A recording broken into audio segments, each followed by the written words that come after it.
Hello guys, channel knowledge for you में आपका स्वागत है। लास्ट वीडियो में हमने देखा था कि आतंक राज और डायरेक्टरी शासित फ्रांस क्या है।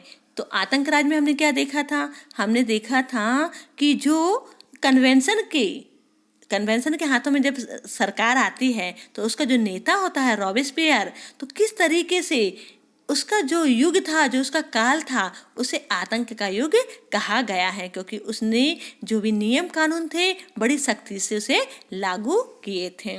और उसके बाद रॉबेस्पियर को फांसी देने के बाद जो फ्रांस का शासन था वो डायरेक्टरी के हाथों में चला गया था। तो ये सारी जब गतिविधियां हो रही थी फ्रांस में, तो क्या महिलाओं के लिए भी कुछ हो रहा था क्या? तो चलिए इस वीडियो में हम यह देखेंगे कि क्या महिलाओं के लिए भी कोई क्रांति हुई है क्या, क्योंकि महिलाओं ने भी तो बढ़ चढ़ के हिस्सा लिया था ना। आपको याद होगा कि जब नेशनल असेंबली ने युद्ध छेड़ा था लुई 16 के अपोजिट में, और लुई 16 और साथ में प्रिशा और ऑस्ट्रेलिया के विरुद्ध में क्या किया था, युद्ध की घोषणा की थी। तो उस समय सारे पुरुष क्या हुए थे, सेना में भर्ती हो रहे थे। तो सेना में जब भर्ती हुए थे और वो सेना युद्ध में चले गए थे, तो घर परिवार की पूरी जिम्मेदारी किसके पास आ गई थी? पूरी जिम्मेदारी महिलाओं के पास आ गई थी। जो आर्थिक कठिनाइयां हो रही थी वो भी महिलाएं ही झेल रही थीं। तो इन सब के बावजूद क्या महिलाओं को भी कोई अधिकार प्राप्त हुए थे? क्या उन्हें कोई सुविधा प्राप्त हुई थी? तो चलिए देखते हैं। महिलाएं शुरू से ही फ्रांसीसी समाज में इतने अहम परिवर्तन लाने वाली गतिविधियों में सक्रिय रूप से शामिल थीं। उन्हें उम्मीद थी कि उनकी भागीदारी क्रांतिकारी सरकार को उनका जीवन सुधारने हेतु ठोस कदम उठाने के लिए प्रेरित करेगी। तीसरी स्टेट की अधिकांश महिलाएं जीविका निर्वाह के लिए काम करती थीं। वे सिलाई, बुनाई, कपड़ों की धुलाई करती थीं और बाजारों में फल फूल सब्जियां बेचती थीं। तो हमने क्या देखा, जो फ्रांसीसी समाज में महिलाएं थीं तो उनका एक अहम रोल था। उन्होंने भी जो गतिविधियां की तो वो सक्रिय रूप से उसमें शामिल होती थीं। और जब भी कोई क्रांति होती थी तो महिलाओं ने उसमें क्या किया था, सहयोग किया था। पुरुषों का क्या कर रही थी, वो सहयोग करती थी। और सरकार को उनका जीवन सुधारने हेतु ठोस कदम उठाने के लिए महिलाओं ने क्या किया, क्रांतिकारी कदम भी उठाए कि उनके लिए कुछ, उनका जो जीवन चल रहा है उस जीवन को सुधारने के लिए उन्होंने क्रांति भी की है। तो जो तीसरे स्टेट की अधिकांश महिलाएं जो थीं, जो तीसरा स्टेट था आपका, तो उसकी जो महिलाएं थीं वो जीविका निर्वाह मतलब जीने के लिए क्या करती थी, पैसा कमाने के लिए क्या करती थी, वो सिलाई बुनाई करती थी, कपड़ों की धुलाई करती थी, बाजारों में फल फूल सब्जियां बेचती थी। मतलब वो इस तरीके से अपना जीविकोपार्जन किया करती थी।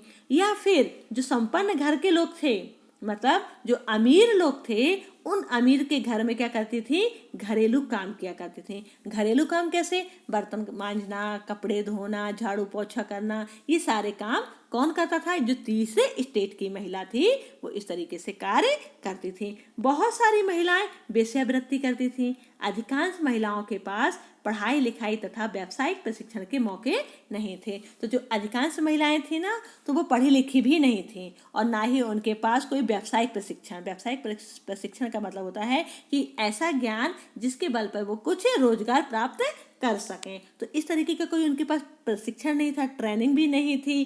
तो सिर्फ जो कुलीनों की लड़कियां थी, जो सेकेंड स्टेट था ना, तो सेकेंड स्टेट की जो लड़कियां थी, तो उनकी जो लड़कियां थी, अथवा तीसरे स्टेट की जो धनी परिवार की लड़कियां थी, जैसे आपने देखा था बड़े बड़े बिजनेसमैन थे, उद्योगपति थे, तो उनकी जो लड़कियां थी तो वो कॉन्वेंट में पढ़ पाती थी।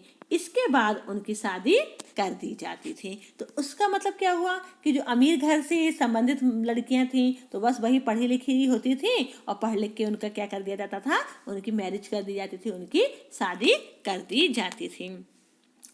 कामकाजी महिलाओं को अपने परिवार का पालन पोषण भी करना पड़ता था। अब जो कामकाजी महिलाएं थीं, मतलब जो बाहर जाके काम करती थीं, है ना, तो बाहर भी काम किया और उन्हें घर का भी काम करना पड़ता था। जो उनके बच्चे थे उनका लालन पोषण भी उन्हीं को करना पड़ता था। जैसे खाना पकाना, पानी लाना, लाइन लगाकर पाव रोटी लाना और बच्चों की देखरेख आदि करना, ये सारे काम उनके हुआ करते थे। मतलब घर का काम भी करती थी और बाहर जाके भी वो कमाई किया करती थी। उनकी मजदूरी पुरुषों की तुलना में कम थी। हाँ, तो उस समय क्या था कि जो पुरुष थे तो उनको जो वेतन मिलती थी, जो उनको पेमेंट दी जाती थी, तो महिलाओं से अधिक थी, पुरुषों की अधिक थी। और महिलाओं की पेमेंट, महिलाओं की जो मजदूरी हुआ करती थी वो पुरुषों से कम हुआ करती थी। महिलाओं ने अपने हितों की हिमायत करने और उन पर चर्चा करने के लिए खुद के राजनीतिक क्लब शुरू किए और अखबार निकाले। तो जो पढ़ी लिखी महिलाएं थीं, अभी हमने देखा ना कि थर्ड स्टेट में जो अमीर घर की लड़कियां थीं तो वो पढ़ने जाती थी, या कुलीन घर की जो लड़कियां थीं, है ना, सेकेंड स्टेट की जो लड़कियां थीं तो वो कॉन्वेंट में पढ़ती थीं। तो इन्होंने क्या किया, तो कुछ लोग सामने आए और उन्होंने, कुछ महिलाएं सामने आई और उन्होंने राजनीतिक क्लब बनाना शुरू किए और साथ में अखबार भी निकाले। और फ्रांस के विभिन्न नगरों में महिलाओं के लगभग 60 क्लब अस्तित्व में आए। तो जो फ्रांस था तो कितने क्लब बन गए महिलाओं के?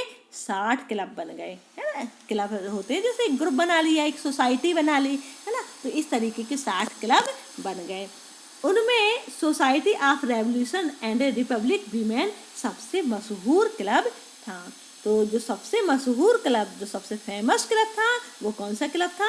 Society of revolutionary and Republican women. ये सबसे ज़्यादा मशहूर क्लब था, मतलब फेमस क्लब था। उनकी एक प्रमुख मांग यह थी कि महिलाओं को पुरुषों के समान राजनीतिक अधिकार प्राप्त होने चाहिए। महिलाएं इस बात से निराश हुई कि 1791 के संविधान में उन्हें निष्क्रिय नागरिक का दर्जा दिया गया। तो जो 1791 में संविधान बनाया था, आपने पढ़ा भी था इसके पिछले वीडियो में, तो उसमें कैसे नागरिक थे? 2 प्रकार के नागरिक थे, है ना। एक है सक्रिय नागरिक और दूसरे निष्क्रिय नागरिक। तो महिलाओं को क्या हुआ? उनको आपत्ति थी। उनको क्या आपत्ति थी कि 1791 में जो संविधान बनाया गया वह, उसमें उन्हें निष्क्रिय नागरिक का दर्जा दिया गया, मतलब वह कोई काम की ही नहीं है ना। तो महिलाओं ने मताधिकार, असेंबली के लिए चुने जाने तथा राजनीतिक पदों की मांग रखी। उनका मानना था कि तभी नई सरकार में उसके हितों का प्रतिनिधित्व हो पाएगा। तो उन्होंने, महिलाओं ने क्या किया? वोट मांगा कि भाई हमें भी वोट डालने का अधिकार होना चाहिए, है ना। असेंबली में हमें चुने जाने का अधिकार होना चाहिए। जो राजनीतिक पद होते हैं उनकी भी उन्होंने मांग की, मतलब वो चुनाव लड़ने के लिए, चुनाव में वोट डालने के लिए क्या कर रही थी? मांग कर रही थी। किससे मांग कर रही थी? जो नई सरकार आई थी, और उनमें उम्मीद थी कि नई सरकार ऐसा करेगी, है ना। तो नई सरकार उनके हितों का प्रतिनिधित्व कर पाएगी, उनने यह सोचा था। प्रारंभिक वर्षों में क्रांतिकारी सरकार ने महिलाओं के जीवन में सुधार लाने वाले कुछ कानून लागू किए हैं। तो जो क्रांतिकारी सरकार थी तो उन्होंने महिलाओं के जीवन में सुधार लाने के लिए कुछ तो कानून बनाए हुए थे, जैसे कि सरकारी विद्यालयों की स्थापना की, साथ ही सभी लड़कियों के लिए स्कूली शिक्षा को अनिवार्य बना दिया गया। तो जो अभी क्रांतिकारी सरकार आई, नेशनल असेंबली आई, तो उन्होंने क्या अच्छे काम किए महिलाओं के लिए। क्या अच्छे काम किए? उन्होंने सरकारी स्कूल खोले। अब सरकारी स्कूल खोले और वहाँ पर लड़कियों को पढ़ने के लिए क्या किया गया? बुलाया गया कि इन्हें शिक्षा प्रदान किया। और साथ में सिर्फ बुलाया नहीं गया, उन्हें उस चीज़ को, जो स्कूली शिक्षा थी महिलाओं के लिए, वो अनिवार्य कर दी गई थी।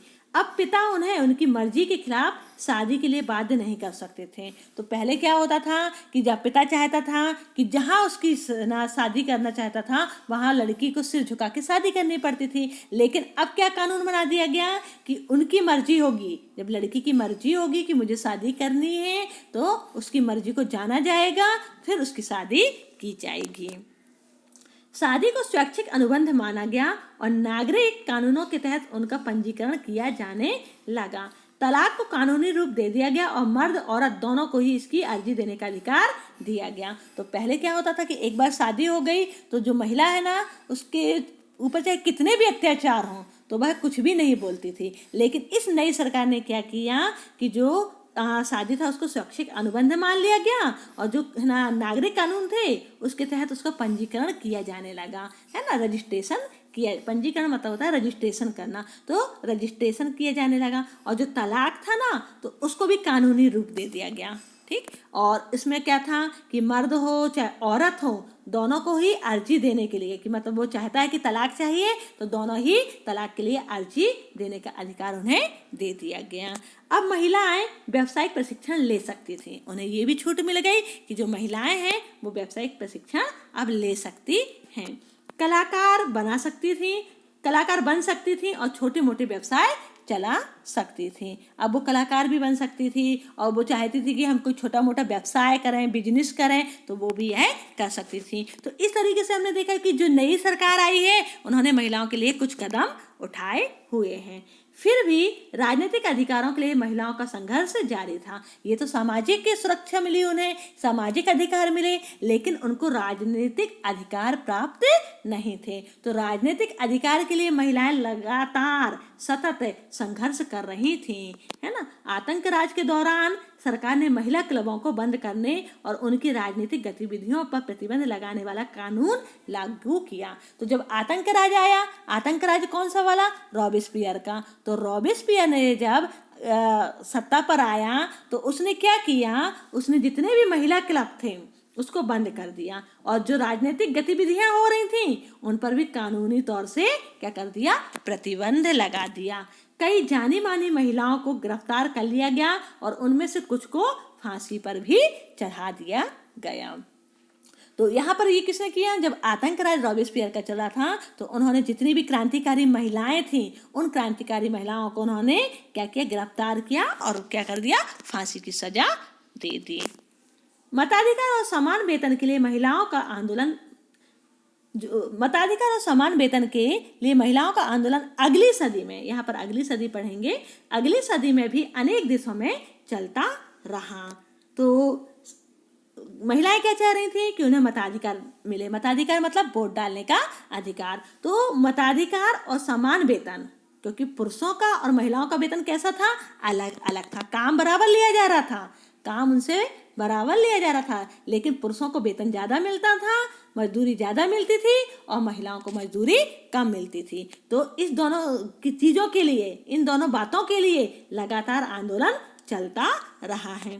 मताधिकार का संघर्ष 19वीं सदी के अंत एवं 20वीं सदी के प्रारंभ तक अंतर्राष्ट्रीय मताधिकार आंदोलन के जरिए जारी रहा। तो जो वोट डालने वाला अधिकार था जो महिलाओं को नहीं मिला था, तो वह 19वीं सदी के अंत से लेकर 20वीं सदी के प्रारंभ तक चलता रहा। बहुत लंबा समय हो गया और इस लंबे समय तक में यह आंदोलन लगातार चलता रहा कि हम फ्रांसीसी महिलाओं को भी वोट डालने का अधिकार मिलना चाहिए। और इस बीच में क्या था कि जो क्रांतिकारी आंदोलन हो रहे थे तो इसके दौरान जो फ्रांसीसी महिलाओं की राजनीतिक सरगर्मियों को प्रेरक स्मृति के रूप में जिंदा रखा गया, है ना। मतलब जो महिलाओं को फांसी भी दे दी थी, जो क्रांतिकारी महिलाएं थी, तो उनकी स्मृति को, उनकी याद को क्या रखा, जिंदा रखा गया, मतलब उसको याद रखा गया, है ना। तो अंततः सन 1946 में फ्रांस की महिलाओं ने मताधिकार हासिल कर लिया। तो 1946 में कब से लड़ाई चल रही थी? ये